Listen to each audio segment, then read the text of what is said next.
Celtics fans, welcome in to Boston Celtics today. I am your host, Will Scott.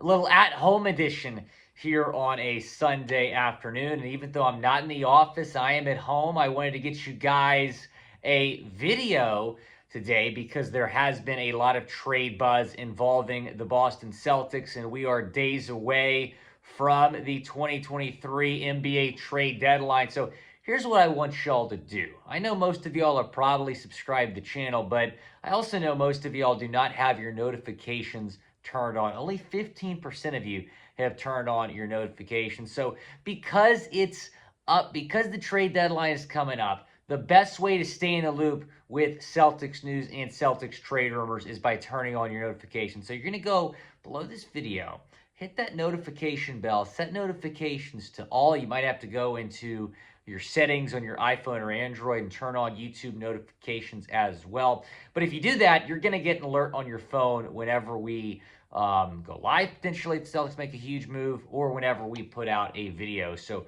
I would encourage y'all to go down and do that. This is the week to do it, because when the Celtics make a move, which I think they are, based on what I'm hearing at the moment, you will get an alert on your phone, and we'll get you guys a video ASAP. So I'd really appreciate y'all doing that. Like I mentioned, there's a lot of trade buzz involving the C's and involving a familiar name. Chris Forsberg of NBC Sports Boston said this. I asked a couple people around the league, and league sources indicate the Celtics' interest here is real for Kelly Olynyk. Now, it's a little bit of a prohibitive number to get to, a little more than $12 million. You're talking about pairing Danilo, Gallinari, Payton Pritchard, Justin Jackson in order to make the money work. I think that's something that has to intrigue the Celtics. He's someone who would definitely play in a playoff series. There's going to be some competition for Kelly Olynyk, not the least of which will be Miami, another team that's had him. I'm very interested to see how it plays out, but it's someone who I think the Celtics have legitimate interest in. So I want y'all to go down in the comment section. Do you want to trade for Kelly Olynyk, bringing him back to Boston? T for trade, P for pass, down in the comment section. It is the pinned comment. So when that break comes, go down, let me know what you think. Do you want to trade for Kelly Olynyk, who's currently playing for the Utah Jazz, was traded from the Detroit Pistons in September to Utah? And Utah has kind of exceeded expectations, right? After the Gobert trade, after the Donovan Mitchell trade, I think we're all expecting them to be in the Wembanyama sweepstakes. But this is a team that's currently in a play-in position in the West. However, they're probably still going to be looking to be sellers here at the trade deadline. Kelly Olynyk is expected to get traded here in the next week. He played for Boston the first 4 seasons of his career, from 2013 and 2017.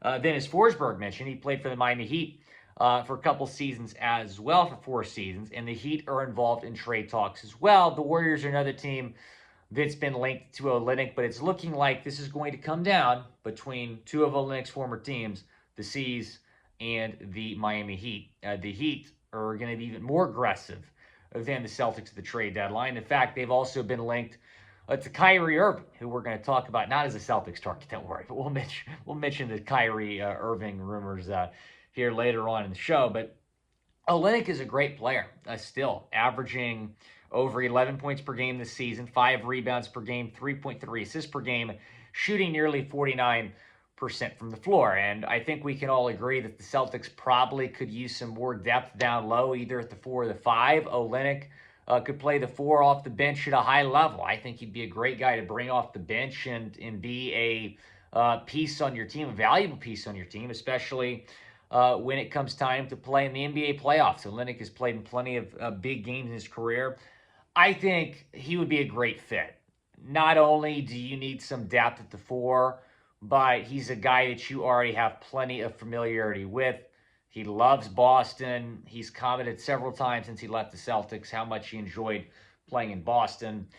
He was a fan favorite during his time in Boston. And, of course, his coach during his time in Boston was Brad Stevens, who is now the president of basketball operations. He's calling the shots when you're talking about the Celtics maybe making a move here in the next week. I would assume that Brad would have a lot of interest in bringing Olynyk back. Forsberg also said this. Kelly has another year left on his contract after this year. He has familiarity with these surroundings, as I mentioned. And so I do think there's something to it.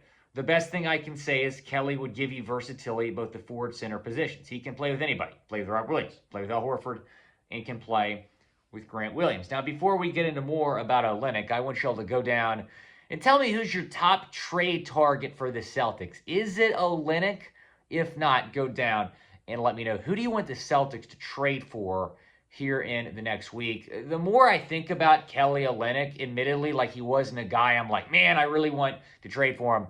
But the more that I think about it, the more I think it makes sense. You have the familiarity. You really need some depth down low. He is a really good player. This is not a washed up guy averaging 3 points per game. No, he's averaging over 25 minutes per game this season, and he's averaging 11.5 points per game. So I think this makes a lot of sense. Now, Chris Forsberg, who covers the Celtics for NBC Sports Boston, the one who's reporting the Celtics' interest here, he mentioned maybe trading Gallinari, Jackson, and Pritchard. The trade idea I'm about to tell y'all is not my trade idea. Full transparency. It is from NBA Analysis Network, and they certainly have drawn up some interesting trade ideas in the past, to say the least. Here's their trade idea. I don't love it, but here's their trade idea.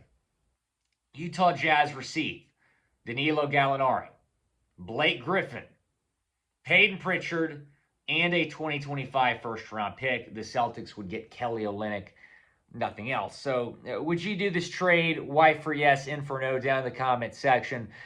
As much as I would love to bring Olynyk to Boston, I am not doing that trade, giving up 3 players.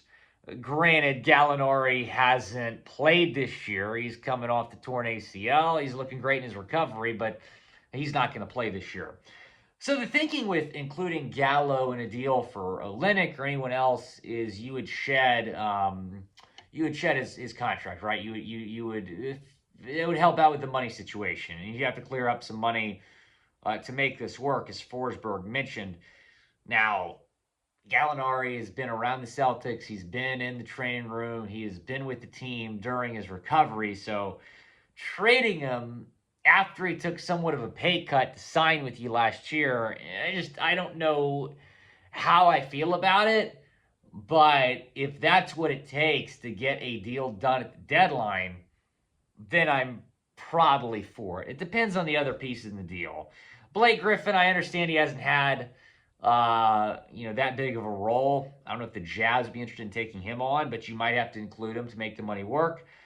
I think that it's very likely that Payton Pritchard would be involved in a Olynyk deal. And I understand a lot of you do not want to trade Pritch, but the bottom line is depth down low is a bigger need than point guard at this point. Pritch has had a decreased role on this team. He's seen his minutes go down. He's seen his numbers go down in general.